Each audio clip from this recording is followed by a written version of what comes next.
When Cardinal Luis Antonio Tagle stood beneath the vaulted shadows of the Apostolic Palace, before the gathered princes of the Church, he carried not merely a speech, but a reckoning.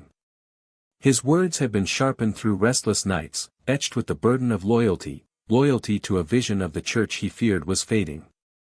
Pope Leo XIV, the silent architect of restoration, sat at the center of the great hall. His face, carved from quiet resolve, betrayed nothing. His reforms had swept through the Vatican like a tide, veils returned to altars, Gregorian chants once more echoed through marble aisles, and the comforting language of universal welcome had given way to the austere demands of ancient truth. Some called it courage. Others whispered rebellion against the path laid by Francis. Today, Tagle would not whisper. He rose, his scarlet vestments brushing the floor, a flash of color amid solemn ranks. All eyes turned. The air thickened, as though the ancient stones themselves awaited his words. "Your Holiness," he began, voice steady yet thrumming with contained fire, "I rise not in defiance, but in remembrance. We are shepherds of a wounded flock. The embrace of the Church must not tighten into a closed fist." No one moved. Even the cameras, discreet yet present, seemed to lean closer. Across the chamber, Pope Leo's gaze lifted, slow, deliberate. His fingers remained interlaced. In that stillness lay a weight no decree could match. Tagle pressed on. "Are we now to build walls where bridges once stood? To bind consciences where mercy once breathed? What message do we send to the little ones, the weary, the lost?" The silence deepened. Time itself seemed to contract. And then, Pope Leo XIV spoke, not in thunder, but in a voice so calm it cut deeper than any blade. What he said in that moment, would leave the College of Cardinals speechless.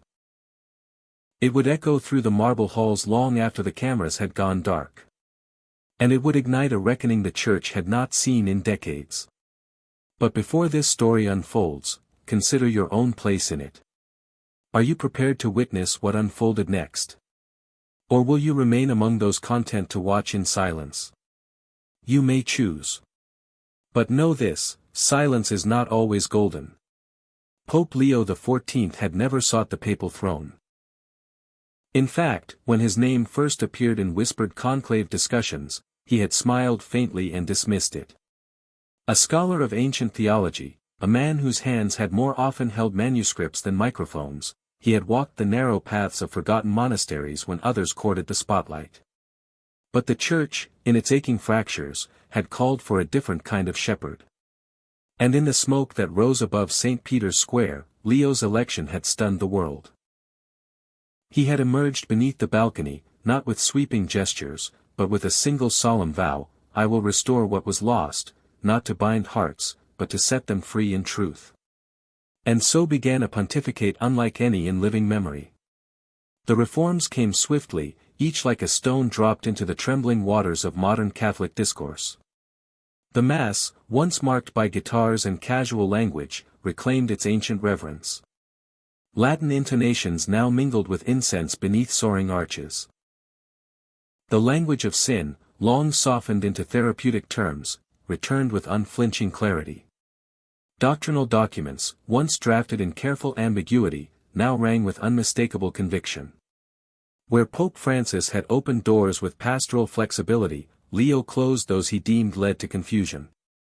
And the faithful watched, divided in wonder, or in grief. At the heart of this trembling balance stood Cardinal Luis Antonio Tagle. He had been Francis's bridge to the world. A gentle voice in turbulent debates, a beloved son of Asia whose smile could disarm hostility. Tagle believed in the open arms of the Church, in a mercy that met the world where it was. His loyalty to Francis was not merely political, it was woven through his very understanding of Christ's mission. Now, that loyalty summoned him to stand against a tide he could scarcely comprehend. The setting was as deliberate as the moment itself. A private Vatican synod, yet broadcast quietly beyond those walls. The world was watching. No statement had been made, no fanfare announced. Yet within the apostolic palace, every seat was filled, every gaze unblinking. It was the first such meeting since Leo's reforms had begun to reshape the Church's very heart. The world sensed it, a confrontation long whispered, now laid bare. And in that room, between the crimson robes of tradition and the white mantle of reform, a fragile line was drawn. Pope Leo XIV sat at its center, calm as stone. Cardinal Tagle stood before him, the weight of 2 pontificates upon his shoulders. Around them, the air held its breath. Before what was to come would be spoken, the future of the Church itself seemed to hang, in silence. If you understand the weight of such a moment, if you, too, believe that the direction of truth and mercy matters, then do not remain silent now. Speak below. For if we remain passive in moments such as these, we surrender the very voice that may be called upon when truth is most needed. The silence within the apostolic palace was not merely absence of sound, it was a living presence now, woven through the vaulted chamber like an unseen veil. Cardinal Tagle's gaze moved slowly across the assembled cardinals, seeking, for a fleeting moment, an anchor of support amid the marble stillness. His heart beat steady, but beneath the layers of composure, a familiar uncertainty began to coil. He had always been the voice of bridge building, of healing divides with language soft enough to reach the wounded, and bold enough to defend the outcast. But today, those words felt brittle beneath the weight of what had already been restored by Pope Leo XIV. Still, he began. His voice was even, practiced in pastoral gentleness, but edged now with deliberate urgency. Your Holiness, he said, inclining his head with respectful grace, do these changes not risk alienating the very souls we seek to shepherd? Those who had found in this Church, through Pope Francis, a refuge of open arms, are they now to find instead a return to walls they once fled? The words hung in the air, each one measured to pierce, not to provoke.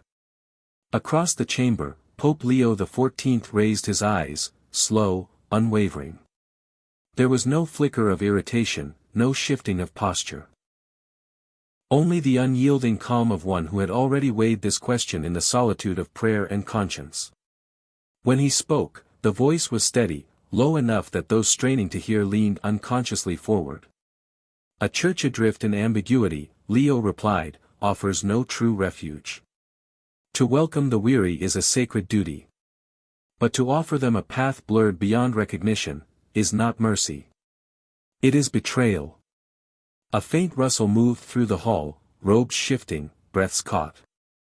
No one spoke. But Cardinal Tagle's expression shifted, barely perceptible. He pressed on, as he must, he had come to speak not for himself, but for those who feared what these reforms now represented.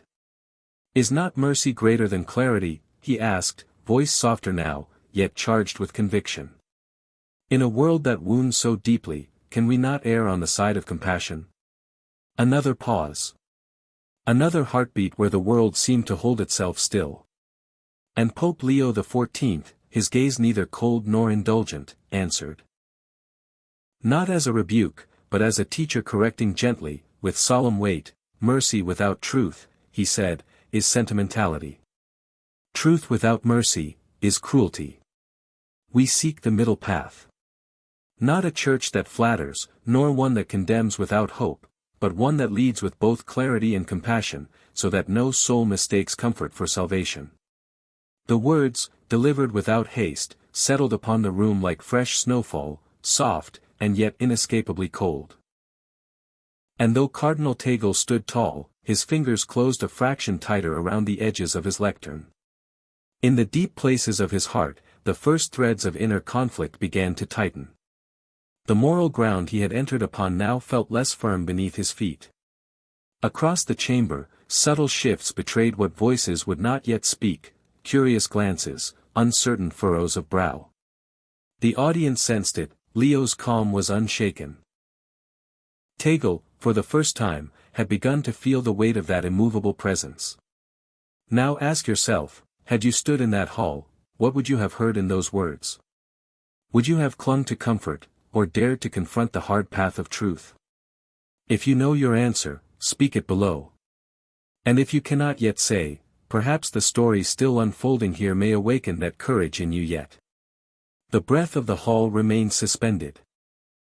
Caught between the velvet folds of centuries-old banners and the unwavering posture of the man who now held the chair of Peter.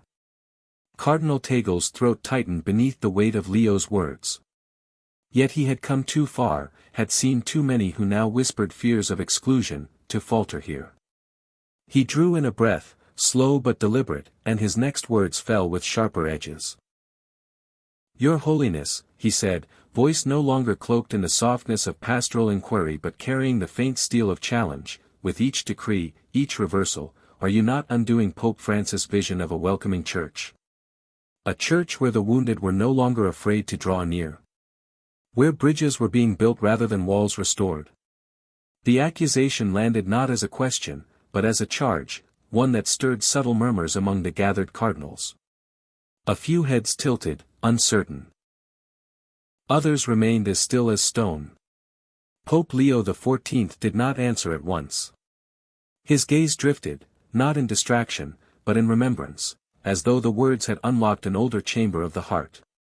When he spoke, the tone had shifted, deeper now, touched with something quieter than rebuke. Witness. "I have walked among the ruins of Aleppo," Leo said softly, the weight of memory carried in each syllable. "I have stood beneath crumbling spires where the cross once rose proud against the sky." A hush deepened. "I have watched fathers carry the bodies of their sons, and mothers cradle empty garments, asking what faith remained when the world had offered none. And there, amid shattered stone and bitter ash, I met Catholics who had once trusted in the language of welcome alone." His voice grew firmer. "They were told, God will meet you wherever you are. Come as you are, remain as you are." A pause. "And yet, one mother, her face hollow with loss, looked to me and whispered, they told me God will meet me wherever I am, but where is he, Father? Where is he now?" The hall was breathless. Leo's gaze swept the chamber, measured, unyielding. "This is the wound of relativism," he continued. "To tell the soul it need not journey, to strip from it the hope that in seeking truth, it may find transformation." A single phrase now rang clear, its cadence deliberate, each word a weight placed upon the scales of conscience. Politics divides. The gospel unites. The silence that followed was no mere absence of sound. It was the air thickened by the tremor of conviction. Cardinal Tagle's composure faltered, not in outward motion, but within the flicker of his eyes, the slight furrow drawn across his brow. The room felt colder now. The certainty with which he had entered seemed, for a moment, to waver against the immovable tide of Leo's moral clarity. But pride and purpose drove him still. His voice rose again. Not yet defeated, though drawn taut with the strain of holding ground now shifting beneath him. "Yet if we silence the language of welcome," Tagle pressed, his tone now pleading the court of hearts more than minds, "do we not risk becoming a church that forgets compassion entirely?" He had struck a chord, but whether it would sustain, or fall silent, remained unseen. Now consider this, had you stood among the faithful in that room, would you have heard in Leo's voice a call to repentance? Or a call to coldness? Would you have answered as Tagle did, or dared instead to listen for the deeper truth? If the answer stirs in your heart even now, speak it below. For silence, in moments such as these, is the easy refuge of the unawakened soul. A fragile silence trembled in the chamber, a silence that spoke louder than any chorus of voices. And yet within Cardinal Tagle, something deeper stirred, an urgency now mingled with a rising heat. The quiet certainty of Pope Leo's words had pressed too close to the fault line of his own convictions. What began as dialogue had become, unmistakably, confrontation. His breath came quicker. His gaze hardened, not in disrespect, but in the raw tension of a man now fighting for the soul of the church as he saw it.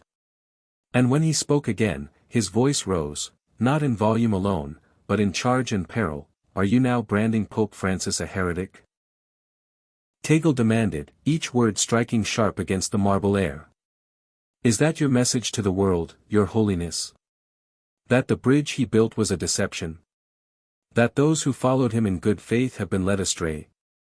Gasps rippled faintly through the room, no longer concealed. The question had leapt beyond theology, beyond nuance. It had become a blade. And there, in its path, Pope Leo XIV remained unmoved. His hands, still folded, now opened, resting lightly upon the great arms of his chair. His eyes lifted, not cold, not aflame, but weighted with the sorrow of truths too long avoided. When he answered, his voice did not match the heat that had sought to provoke it. It came instead as the slow toll of a bell heard beneath the rushing winds of the world. "I have seen children die of false hopes," Leo said, each word carved from the depths of remembered pain. "I have stood beside parents who trusted promises without anchor, words without the hard grace of truth. No one dared move. I will not," he continued, "allow this church to become an accomplice to comforting lies. To tell the broken, 'Remain as you are,' without the call to transformation, is not mercy. It is abandonment dressed in gentleness." A pause. A breath that seemed to stretch the length of the chamber itself.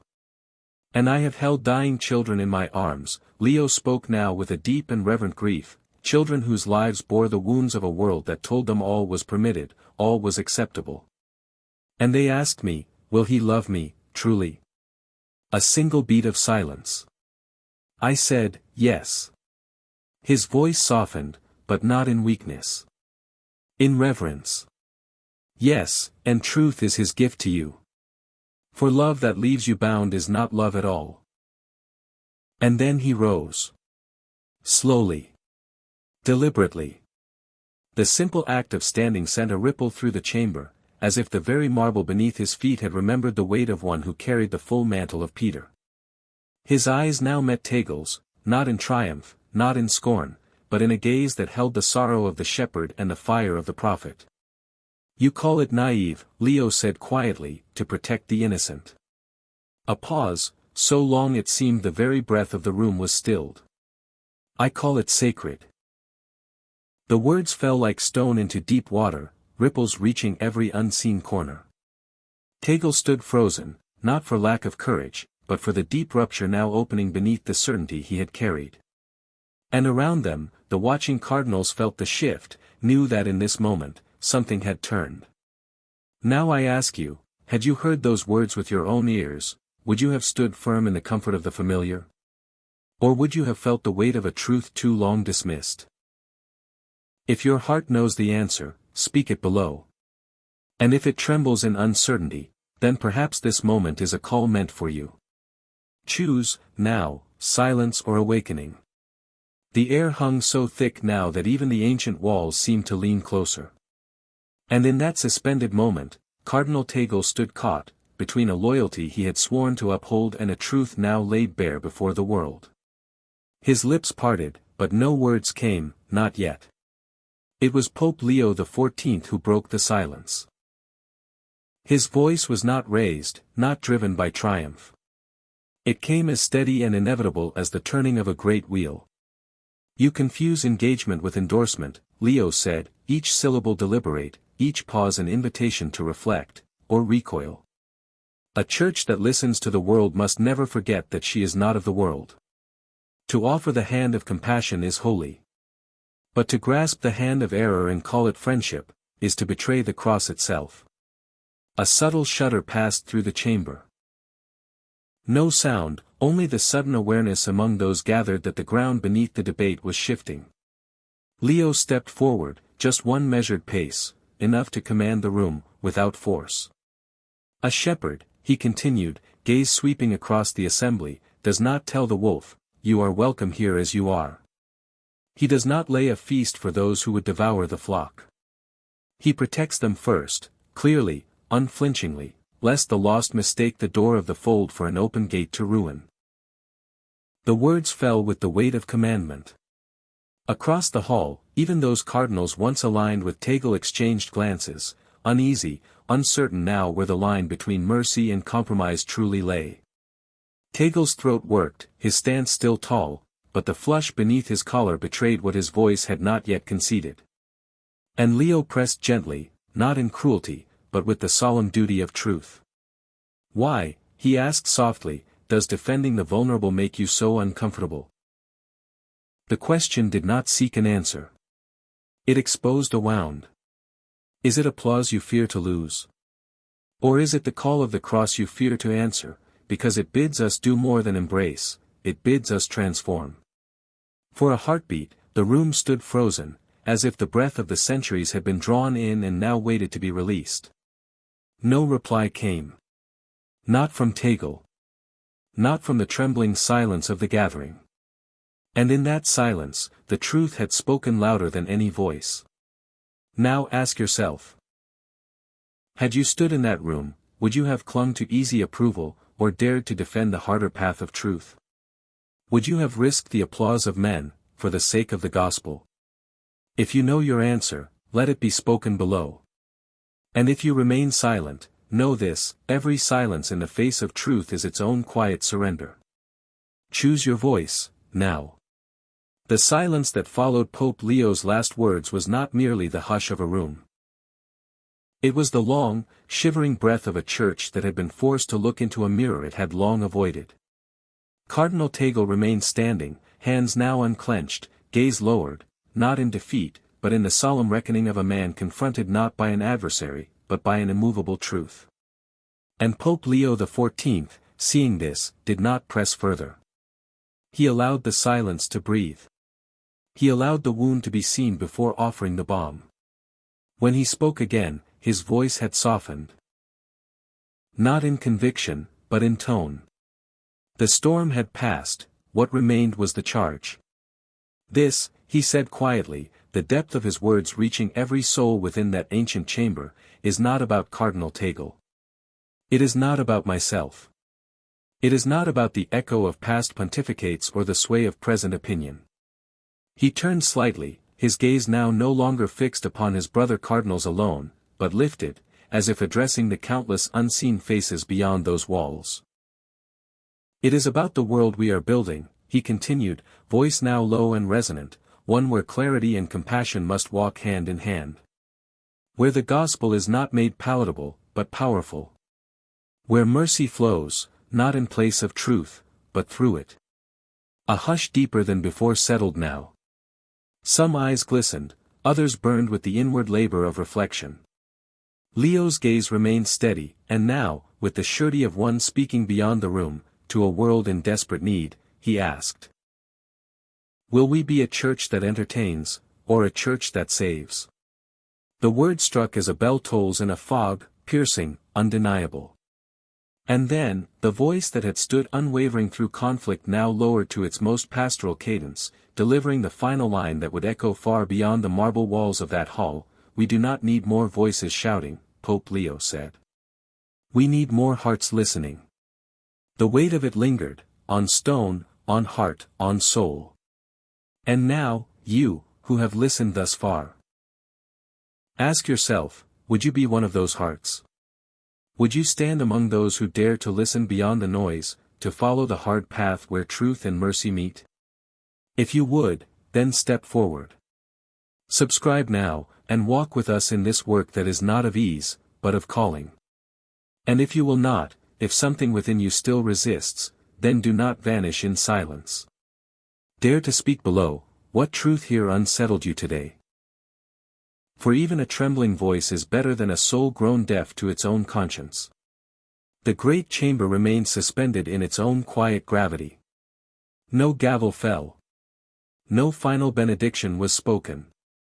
Yet all within that room knew, something had shifted. Not just in the contest of words, but in the hearts of those who had witnessed the unfolding of a deeper question, one that had nothing to do with politics or pontificates, and everything to do with the soul of the Church itself. And now, I ask you, who have walked this path with us through each word, each silence, each piercing truth, what would you have said, had you been in that room, beside Pope Leo XIV and Cardinal Tagle? Would you have spoken for mercy without boundaries? For truth without compassion? Or would you have stood with trembling conviction, seeking the narrow way where both must walk together. Tell us below, with humility. For the voice that dares to reflect is the voice that may yet awaken. And as this moment now draws to its close, may this blessing remain with you, may we all seek truth with humble hearts, and may your soul not leave this channel unchanged. If you subscribe today, you choose to walk this harder road with us, a road of deeper reflection, of courage before comfort. And if you choose not to, will you dare explain why, below, before the next soul comes seeking your courage where none was yet shown?